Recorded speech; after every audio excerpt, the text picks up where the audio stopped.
CFA প্রোগ্রামে fixed income একটি অত্যন্ত গুরুত্বপূর্ণ টপিক এবং দেখা যায় যে ফিক্সড ইনকামের ওয়েট অনেক বেশি থাকে। এই পার্টিকুলার ভিডিওতে আমি সিএফএ লেভেল ওয়ানে ফিক্সড ইনকাম থেকে একটা প্রবলেম ডিসকাস করবো, একটা ম্যাথ করবো। সো আমরা দেখবো যে এই ম্যাথটা কিভাবে সলভ করতে হয়। So let's see. যে ম্যাথটা দেখবো, এখানে বলা হচ্ছে যে বাই অ্যান্ড হোল্ড ইনভেস্টর, একজন ইনভেস্টর একটা বন্ড কিনেছে এবং ম্যাচুরিটি পর্যন্ত হোল্ড করেছে। তো একজন বাই অ্যান্ড হোল্ড ইনভেস্টর সে একটা 5 ইয়ার বন্ড কিনেছে। তো 5 ইয়ার বন্ড কিনেছে at 5% premium to par, which means 5 বছরের বন্ড কিনেছে 5% প্রিমিয়াম টু পার, মানে পারচেস প্রাইস হচ্ছে 105। The bond pays 12% annual coupon, annual 12% coupon দেয়, মানে প্রতি বছর 12 টাকা করে দিচ্ছে। The yield move to 10% immediately, কেনার পরে এটা 10% গিয়েছে। যেহেতু এই বন্ডটা আপনি প্রিমিয়ামে কিনেছেন, বন্ডটা 12% ছিল coupon, so we can say যে ওয়াইটিএমটা বা মার্কেট বা রিকোয়ার্ড রেট অফ রিটার্ন কম ছিল, এই কারণে প্রিমিয়ামে ট্রেড হয়েছে। What ever the rate, the yield goes to 10% immediately after you purchase the bond and remained at that level, which means 5 বছর ধরে এই বন্ডটাতে আপনি কুপন গুলো 10% রিইনভেস্টমেন্ট হয়েছে বা হবে বলে আপনি মনে করছেন। কিন্তু এই ইনভেস্টর কিনতে পারে নাই বন্ড, মানে বন্ডটা হোল্ড করতে পারে নাই। So ultimately due to some liquidity issues তাকে বিক্রি করতে হচ্ছে। সো সে একজন বাই হোল্ড ইনভেস্টর ছিল, কিন্তু সে লিকুইডিটির কারণে তাকে বন্ডটা বিক্রি করতে হচ্ছে। So, due to some liquidity issues, the investor decided to sell the bond immediately after receiving the second coupon. তো যেহেতু তার লিকুইডিটি ইস্যুর কারণে তার বন্ডটা সে, যদিও ইন্টেনশন ছিল হোল্ড করবে, কিন্তু হোল্ড করতে পারে নাই, তাকে 2টা কুপন পাওয়ার পরেই সে বিক্রি করে ফেলেছে। এর মানে হচ্ছে সে 2 বছর হোল্ড করেছে। এখন আপনাকে জিজ্ঞেস করা হয়েছে যে হরাইজন ইল্ডটা কত। তো হরাইজন ইল্ড যদি ক্যালকুলেট করতে চাই আমরা, তো প্রথম কথা হচ্ছে আপনি ইয়ার ওয়ানে কুপন পেয়েছেন 12 টাকা, যেহেতু এটা 12% এনুয়াল কুপন।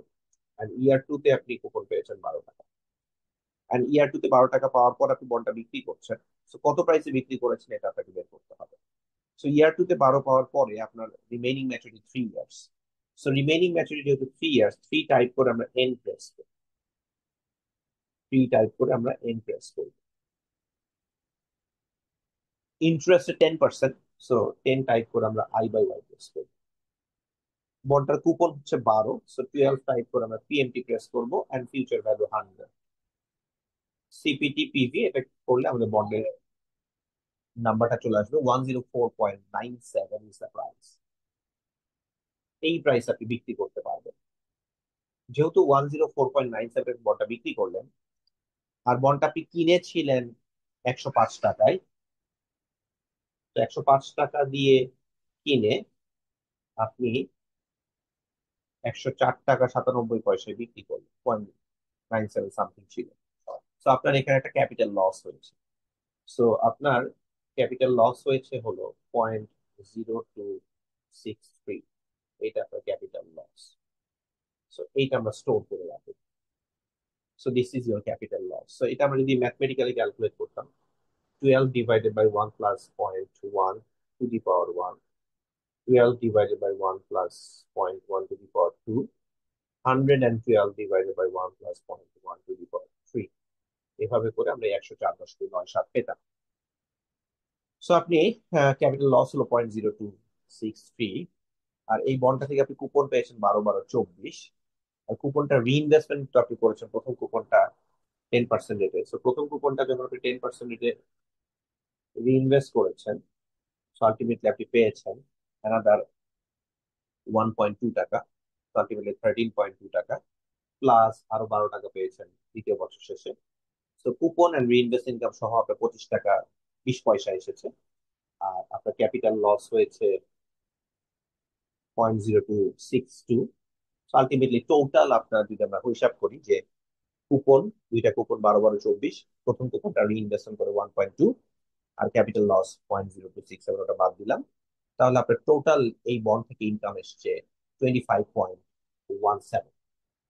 এই যে 25.17 আপনি রিটার্ন আর্ন করলেন কত টাকা ইনভেস্ট করে, আনসার হচ্ছে আপনি 105 টাকা ইনভেস্ট করে 25 টাকা 17 পয়সা পেয়েছেন 2 বছরে। তাহলে আপনার হোল্ডিং পিরিয়ড রিটার্ন এই 25 টাকা 17 পয়সা ডিভাইডেড বাই 105, করলে আমরা পেয়ে যাব 0.2397 বা 23.97%। এইটা হচ্ছে আপনার হোল্ডিং পিরিয়ড রিটার্ন। এটা যদি হোল্ডিং পিরিয়ড রিটার্ন হয়ে থাকে, নাও আপনার 2 বছরের গড়ে রিটার্নটা কত, which will be the horizon mean. So this is holding period return, 1 plus holding period return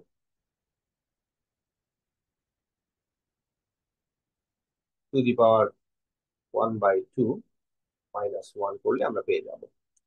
so +1 two the power 1/2 বা রুট করা একই কথা, রুট -1 যদি আপনি করেন তাহলে আপনি পেয়ে যাবেন যে 11.34% is the Horizon in.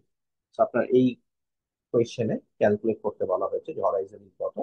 Answer হচ্ছে হরাইজন ইন হলো 11.34%। সো খুব ইজিলি আমরা বন্ডের কুপন, বন্ডের coupon reinvest income and capital gain অথবা লস সেটা নিয়ে আমরা হরাইজন ইনটা কেমন হয়। তাহলে এই পার্টিকুলার এক্সাম্পলে আমরা একটা ফিক্সড ইনকামের একটা কোয়েশ্চেন দেখলাম, যে কোয়েশ্চেনটা কিভাবে সলভ করতে হয় সেই জিনিসটা আমরা কোয়েশ্চেনটা পড়ে, কোয়েশ্চেনটা বুঝে, কোয়েশ্চেনটা আমরা ক্যালকুলেটর ইউজ করে কিভাবে সলভ করতে হয় সেই জিনিসটা দেখলাম।